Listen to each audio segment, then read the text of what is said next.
Have you ever stopped to think about how a single financial decision can trigger a historical collapse? The South Sea bubble is proof that behind extraordinary promises of wealth can lie an economic abyss. In a scenario where easy profits seem guaranteed, thousands of people, even the most influential, fell into the trap of speculation. But what made this bubble grow so large, and what can we learn from the disaster that followed? The lessons from this event go far beyond the financial market and can transform how you view money and investments. The rise of the South Sea Company. In the early 18th century, the South Sea Company emerged as a promising entity with a proposal that captured the curiosity and enthusiasm of British investors. The British government granted the company a monopoly on trade with the Spanish colonies in South America, which seemed like an extraordinary opportunity. At the time, the prospect of exploring the riches of the New World ignited the imagination of everyone, from bankers to ordinary citizens. With the promise of immense profits, the company quickly became one of the most influential forces in the British financial market, driving its stock prices to historic highs. There was a sense that anyone could become wealthy overnight by investing in it.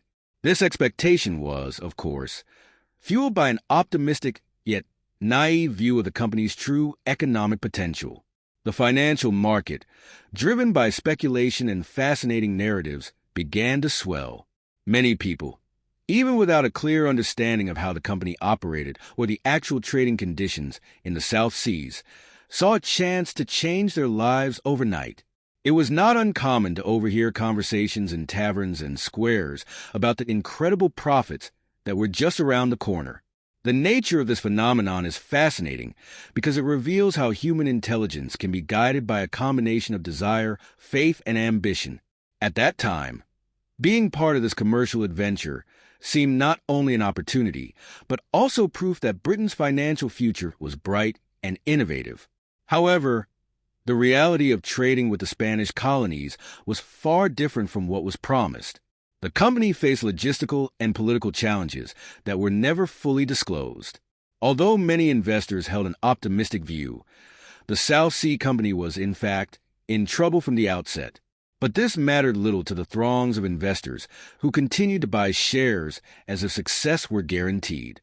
The desire to be part of something historic, influential, and profitable blinded many to the warning signs. It is here that we begin to see the crucial role of speculation in creating financial bubbles. The early investors who purchased shares in the company saw the value of their investments soar dramatically. This generated a sense that anyone could strike it rich in the blink of an eye. Human nature, often driven by mass phenomena, led more and more people to invest their resources in the company without thoroughly investigating its viability.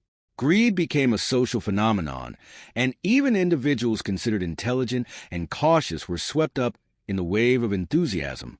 This movement created an extraordinary cycle of stock valuation, sustained only by growing speculative demand. With each passing day, the shares of the South Sea Company climbed even higher, and those who initially hesitated began to fear they were missing out on the opportunity of a lifetime. This reinforced the social and psychological pressure to invest. At this time, Britain was immersed in the spirit of emerging capitalism, where financial success was seen as the safest path to stability and power. What few realized was that this bubble was already at the limit of its capacity. Expectations were unrealistic, and the notion that profits would be as easy as imagined began to crumble. And thus, the bubble continued to inflate until reality knocked at the door. Exponential growth and market manipulation. As the South Sea Company gained popularity, its trajectory became even more extraordinary, with the value of its shares rising impressively. The British government, seeing an opportunity to capitalize on this phenomenon, began to offer indirect support to the company.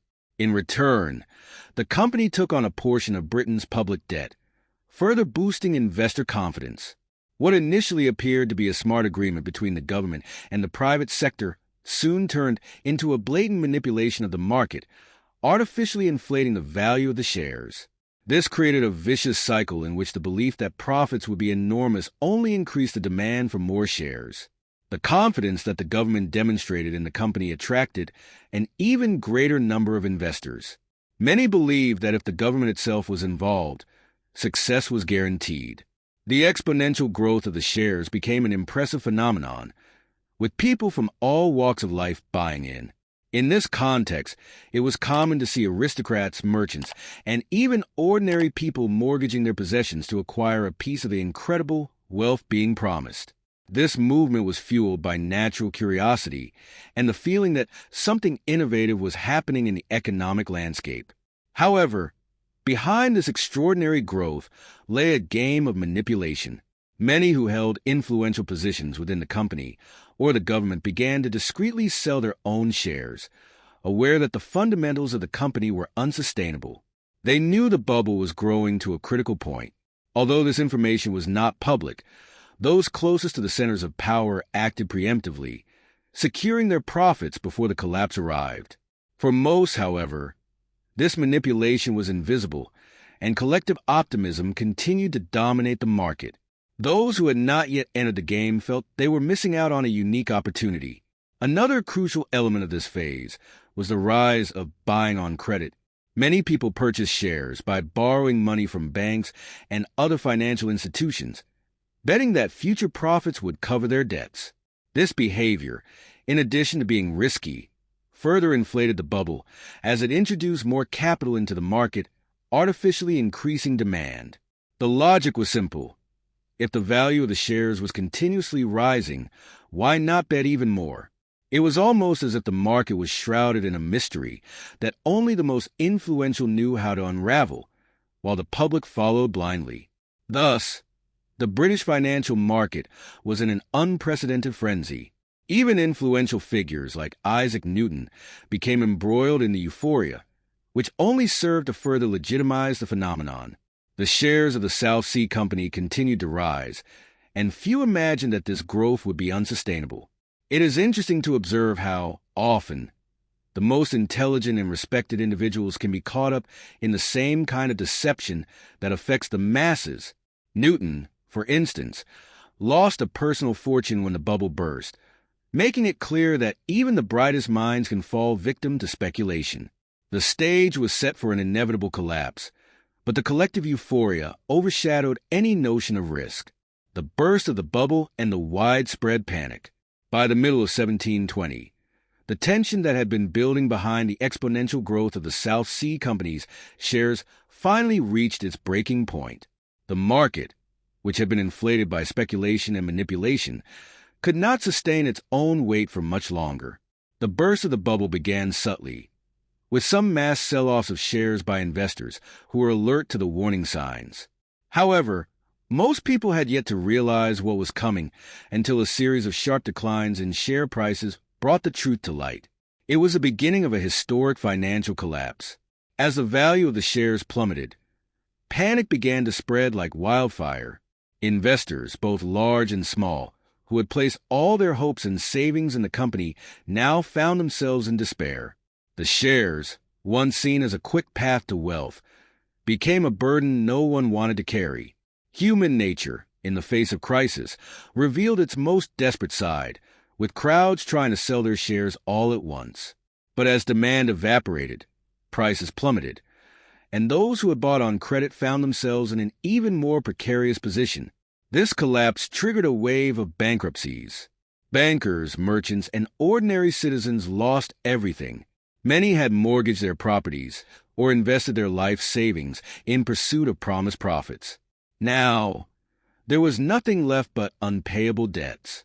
The nature of this historical event reveals how speculative euphoria can blind even the most intelligent and influential minds. The impact was devastating for the British economy, and the consequences spread like a domino effect throughout Europe. The initial curiosity surrounding an extraordinary venture turned into a financial catastrophe.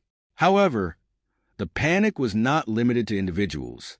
Financial institutions that had supported the growth of the bubble began to fail in succession. With banks unable to honor the loans they had extended, the financial system as a whole collapsed. It is interesting to note that, at that time, there were no clear regulations to protect the market against such crises. The free nature of capitalism allowed the market to self-regulate, but this, in turn, resulted in a lack of security for investors. The psychological impact of this crisis was profound, creating widespread distrust in the financial market. The British government, which had initially supported the company, was forced to intervene, but it was too late to avert disaster. Trust in the government was also shaken, and many parliamentarians and high-ranking officials involved with the company faced severe criticism and even allegations of corruption. The crisis became not only an economic collapse, but also a political crisis. The extraordinary event raised questions about the morality of the market and the role of government in regulating finances, topics that would continue to be debated for centuries. And thus, within a matter of months, what seemed to be an innovative and influential commercial adventure ended in a historic disaster, forever changing how people viewed financial speculation. Economic and social consequences in Great Britain. The burst of the South Sea bubble not only destroyed individual fortunes, but also profoundly shook the British economy. Confidence in the financial system was severely damaged, and it took years for the country to begin to recover. The nature of this crisis revealed how the collapse of a single company, when inflated by speculation, can trigger a series of extraordinary economic events. The stock market, once viewed as an innovative and intelligent opportunity, now seemed like a place of unpredictable risk, filled with mysteries and unknown dangers. The wave of bankruptcies among investors was not limited to the elite. The collapse affected merchants, small business owners, and even workers who, in hopes of a more prosperous future, had invested their savings in the dream of the South Seas.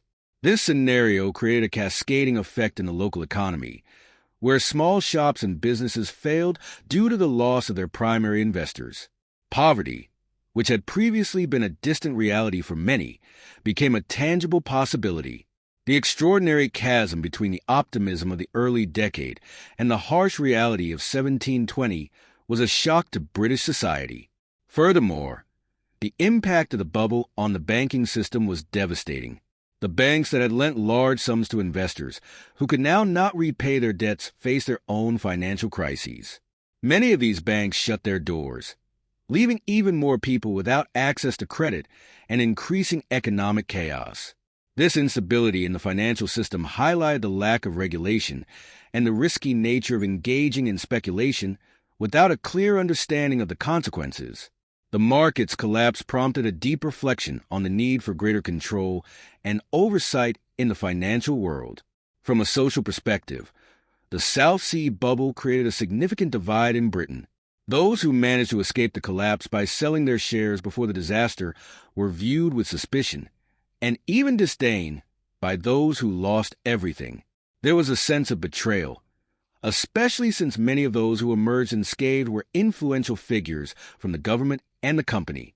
This sentiment generated a crisis of trust, not only in the market but also in public institutions, creating a wound that would take time to heal. The nature of this social phenomenon is intriguing, as it reminds us how trust, once broken, can have profound and lasting impacts. On the other hand, there was also a positive long-term effect. The mass bankruptcy forced Britain to rethink its approach to the financial market. Reforms began to be discussed, and the idea of market regulation started to gain traction. These discussions planted the seeds for a new era of economic oversight that, over time, would help prevent similar crises. The South Sea bubble, though catastrophic, paved the way for greater sophistication and intelligence in managing public and private finances. And so, the consequences of the South Sea bubble continued to unfold, affecting not only the present but also shaping the future of the British economy. The fall of prominent figures and its impact on British politics. After the collapse of the South Sea bubble, the consequences were not just financial but also political. Prominent figures in British politics, who once enjoyed extraordinary influence, fell from grace due to their involvement with the company. The British government, which had initially promoted and supported the company, was now at the center of a crisis of confidence. Numerous parliamentarians and high-ranking officials were deeply enmeshed in the company's operations, leading to suspicions of corruption and manipulation, further increasing the sense of betrayal among the populace. Many of these leaders, who were previously viewed as influential and innovative, were subjected to investigations and public trials. The bankruptcy of so many families and the ensuing financial devastation brought forth a demand for justice. Politicians who profited from the artificial rise in share prices saw their reputations ruined. This historical event marked a turning point, revealing how the closeness between the government and the financial market could be detrimental when there was no transparency. It was a bitter lesson about the risks of mixing political and financial interests. One of the most notable cases was that of John Isleby, the Chancellor of the Exchequer, who played a key role in promoting the South Sea Company. He was accused of accepting bribes to favor the company and using his position to artificially inflate the stock prices. Isleby was eventually imprisoned, and his downfall became a symbol of the moral collapse that accompanied the bubble. The British Parliament, pressured by public opinion, took steps to hold others involved accountable in an attempt to restore the trust of the people. The impact of the situation was so great that it shaped how politicians began to interact with the market. In addition to the personal consequences for politicians like Isleby, the disaster forced political reform in the country. Parliament had to address the credibility crisis, leading to discussions about greater transparency and control over the financial interests of government officials. The extraordinary nature of this event triggered a movement toward regulation that, over the years, expanded to include other areas of government and the economy. The South Sea Bubble, therefore, was a watershed moment not only for the financial market, but also for the British political landscape. At the same time, the public, witnessing influential figures fall from grace, began to question the power structures that had previously seemed untouchable. The collapse served as a lesson for the populace about the dangers of unchecked speculation and how even the smartest and most influential can be swept away by a flawed system. This distrust generated a new type of civic engagement, with the public demanding more accountability and clarity in government actions. The effect was lasting, creating a new mindset around politics and finance. Thus, the bubble not only transformed the financial market, but also changed the course of British politics, revealing a system that required urgent reforms. The transformation of the British financial market. The collapse of the South Sea Bubble forced the British financial market to undergo a profound transformation. Until that point, the market had been an environment dominated by unchecked speculation and a lack of regulation. The 1720 crisis demonstrated that this system, while innovative, was unsustainable when left without adequate oversight. The extraordinary impact of the bubble sparked the curiosity of economists and financial leaders of the time, who began to reevaluate how markets functioned and the need to protect investors from future catastrophes. Following the disaster, movements emerged to establish new rules in the stock market aimed at preventing a repetition of what had occurred. Confidence in the market was shaken, and measures needed to be taken to restore it. Among the most important reforms were increased transparency for companies and the requirement for them to disclose more detailed financial information. This measure was an attempt to prevent companies like the South Sea Company from manipulating data or hiding problems in their operations. This was an innovative step, as it was the first time the government began to consider regulation as a means to stabilize the market. Another point of transformation was the creation of a protection system for investors. Although rudimentary, these initiatives began to show the importance of providing guarantees so that citizens could invest more securely. The idea that the stock market should not be a game of chance, but rather a field for intelligent and calculated investment, began to solidify. The case of the South Sea Company demonstrated that the absence of safeguards could lead to devastating consequences. Thus, the concept of financial responsibility gained traction, creating a foundation for future advancements in the business world. Additionally, the social impact of the bubble led to a new perspective on financial education. British society, until then, had largely been unaware of the intricacies of the stock market and how finances worked. The collapse taught a bitter lesson about the importance of understanding what was at stake when investing. This generated a demand for more knowledge, and over time, initiatives arose to make the public more aware and informed about investments. Curiosity about how the market functioned transformed into an effort for greater financial literacy, which would help shape Britain in the following decades. The financial market also began to be viewed with more caution. Where it had previously been synonymous with innovation and quick wealth, there was now widespread distrust. Confidence, although slowly restored, would never be the same again. Investors became more attuned to risks, and while the spirit of financial innovation continued, the lessons of the South Sea bubble would resonate for a long time. This extraordinary event changed public perception of the market, generating a greater balance between ambition and caution. In this way, the collapse of 1720 not only shook the present, but also shaped the future of the British financial market, opening doors to an era of greater responsibility and calculated innovation. The role of media and the spread of euphoria. One of the most influential factors during the rise and fall of the South Sea bubble was the media of the time. Newspapers and pamphlets, which were becoming increasingly popular, played a crucial role in spreading the euphoria surrounding the South Sea Company. Publications extolled the extraordinary profit opportunities, reinforcing the idea that investing in the company was a smart and almost guaranteed decision. These often exaggerated accounts created a collective sense of optimism and greed. It was as if society was being carried along by a wave of information that only fueled the speculative cycle. Human nature, curious and eager for new opportunities, was easily drawn to these stories.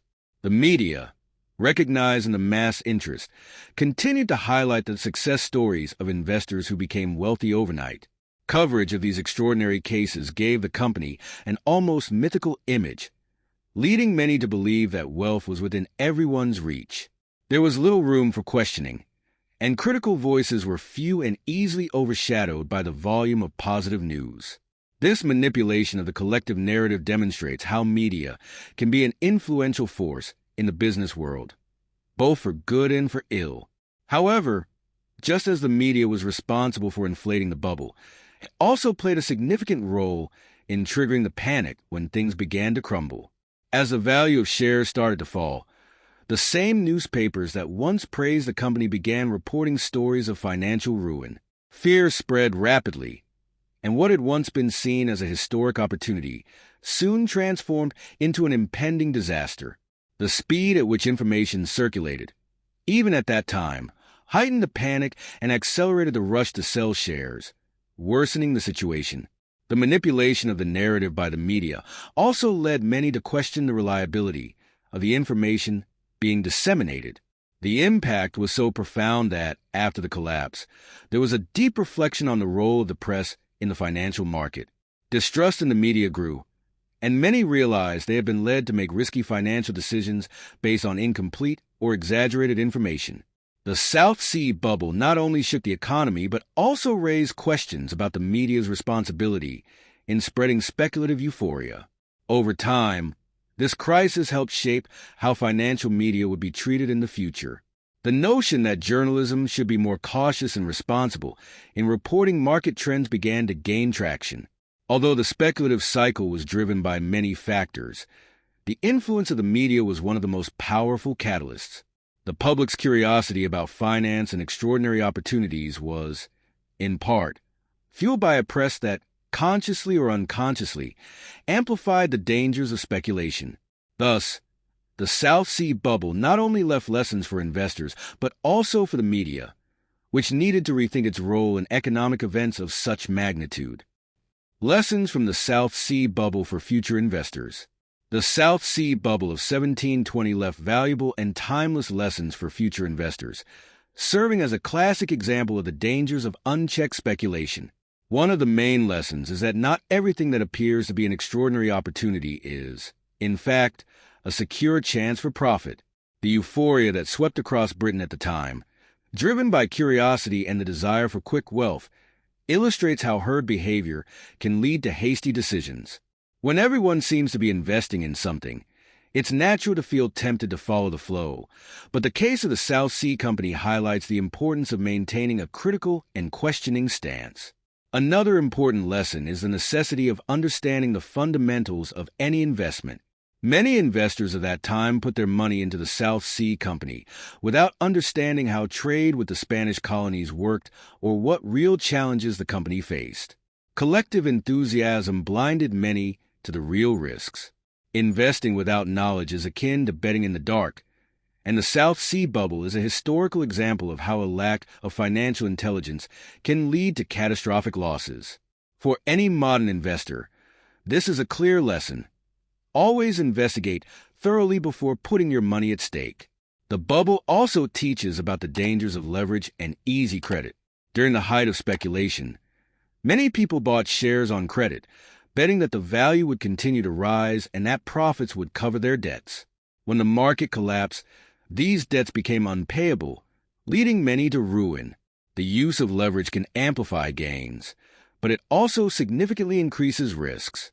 In the financial market, it is always important to balance ambition with prudence, and the story of the South Sea serves as a warning against excessive optimism and unchecked greed.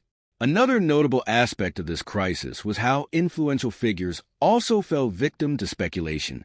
The example of Isaac Newton, who lost a fortune investing in the South Sea Company, highlights how even brilliant minds can be led to make mistakes due to social pressure and overconfidence in the market. For contemporary investors, this story reinforces the importance of not being swayed solely by the prestige or success of others. Each investment decision should be made based on individual analysis, not on the actions of others. Finally, the South Sea Bubble reveals the importance of diversification. Many people placed all their savings into this single venture, amplifying their losses when the bubble burst. Diversifying investments is a smart and influential strategy to mitigate risks and ensure that, even if one sector faces a crisis, the damage is not total. The collapse of the South Sea Company demonstrated that, in any era, investing in only one asset can be extremely dangerous. Thus, the history of this extraordinary event continues to provide valuable lessons for today's investors, showing that the combination of knowledge, caution, and diversification is essential for safely navigating the financial market. Impacts of the South Sea Bubble on the global economy. Although the South Sea Bubble was a specific event in Great Britain, its effects reverberated beyond borders, causing impacts on the global economy. At the time, Britain was already an emerging economic power, and the collapse of such an influential company shook confidence in the entire European financial system. This extraordinary event served as a warning to other countries about the dangers of uncontrolled speculation, paving the way for various economies to reconsider their market policies and the role of government in financial oversight. France, for example, had experienced a similar episode shortly before with the speculative bubble of the Mississippi Company, led by John Law. The collapse of the South Sea Company in 1720, soon after the French crisis, highlighted how the phenomenon of speculation was not isolated, but part of a global movement driven by the desire for commercial and financial expansion. The two bubbles revealed that the financial market, despite its innovative potential, was fraught with mysteries and risks, and that appropriate regulation was necessary to prevent future crises. In the Netherlands, another financial powerhouse of the time, the burst of the British bubble was also closely observed. The Dutch economy, with its long tradition of trade and investments, had already experienced its own bubble in the previous century with the tulip mania. The South Sea case served as a reminder that, regardless of a country's financial sophistication, all were susceptible to the traps of speculation. Thus, Dutch investors and governments began to adopt a more cautious stance, reinforcing the importance of rigorous analysis before engaging in any type of large-scale investment. Another significant global impact was the effect on international confidence in the stock market as a whole. The globalized nature of trade at the time meant that the collapse of a major company, like the South Sea Company, had implications for the trade and finance networks of various countries.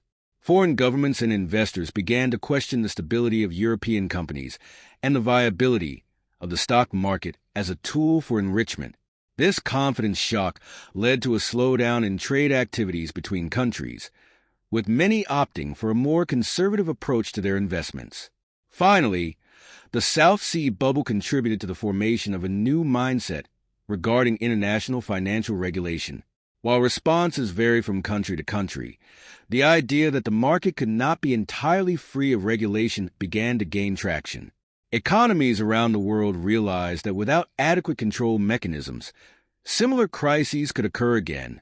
This influential event initiated a broader discussion about the role of government in protecting investors and creating a more stable financial system. Thus, the South Sea Bubble was not merely a British phenomenon, but an event with global implications, leaving a lasting mark on the development of the international economy and how countries approach financial markets to this day. Legacy of the South Sea Bubble in financial history. The legacy of the South Sea Bubble remains one of the most influential and studied events in financial history. This extraordinary collapse not only marked the beginning of a new understanding of speculative markets, but also laid the groundwork for a deeper reflection on the nature of finance and the psychology behind investor behavior. The curiosity surrounding this event has led to a series of academic, economic, and political debates that continue to influence how we deal with financial crises today. One of the most significant legacies was the understanding of mass behavior in markets. The South Sea Bubble clearly demonstrated how collective euphoria can artificially inflate the value of an asset, creating a dangerous disconnect between a company's real value and the price of its shares. From this episode, economists began to investigate the concept of financial bubbles more deeply, identifying similar phenomena throughout history, such as tulip mania in the 17th century and the dot-com bubble at the end of the 20th century. The South Sea Bubble is often used as a cautionary tale about the dangers of excessive speculation. Another important legacy was the development of greater awareness regarding the need for financial market regulation. After the collapse, it became evident that the market could not operate without some form of government oversight. This lesson resonated over the centuries, influencing everything from the establishment of regulations in the 19th century to the implementation of stricter financial policies after the 1929 crash and the 2008 financial crisis. The South Sea Bubble can thus be seen as a starting point for the understanding that healthy markets require clear rules to protect investors and ensure economic stability. Additionally, the event highlighted the importance of transparency in companies and markets. The manipulation of information by the South Sea Company and the lack of clarity about its true financial situation were crucial factors in the collapse. Today, requirements for financial disclosure, independent audits, and regulations regarding the behavior of publicly traded companies are, in part, legacies of this financial disaster. The modern market is built on a foundation of trust, and transparency plays an essential role in this process. The psychological impact of the South Sea Bubble also left a profound legacy. The crisis generated a prolonged distrust in the stock market, lasting for decades. People, both in Britain and elsewhere, became reluctant to engage with the financial market again, fearing that a new bubble could arise at any moment. This distrust delayed the development of financial markets in some regions, but also served as a constant reminder of the importance of caution when investing. Finally, the study of the South Sea Bubble helped shape how we teach and learn about finance. It is frequently cited in economics and finance courses as a classic example of the dangers of speculation, lack of transparency, and collective euphoria. The legacy of this extraordinary event continues to be a source of learning for economists, investors, and policymakers, reminding us that even in times of innovation, prudence and a deep understanding of the market are essential to avoiding catastrophes. Thus, the South Sea Bubble left a permanent mark on financial history, serving as a timeless example of the pitfalls and lessons of the investment world. The story of the South Sea Bubble teaches us that, without knowledge and caution, even the greatest opportunities can turn into significant disasters. Are you prepared to recognize the signs before it's too late? Reflecting on this lesson could be the first step in avoiding financial traps in the future. How have you been handling your investments? Think about it, and make sure to prepare for an increasingly unpredictable market. Subscribe to the channel and turn on notifications to keep learning and not miss any content about finance and great lessons from history.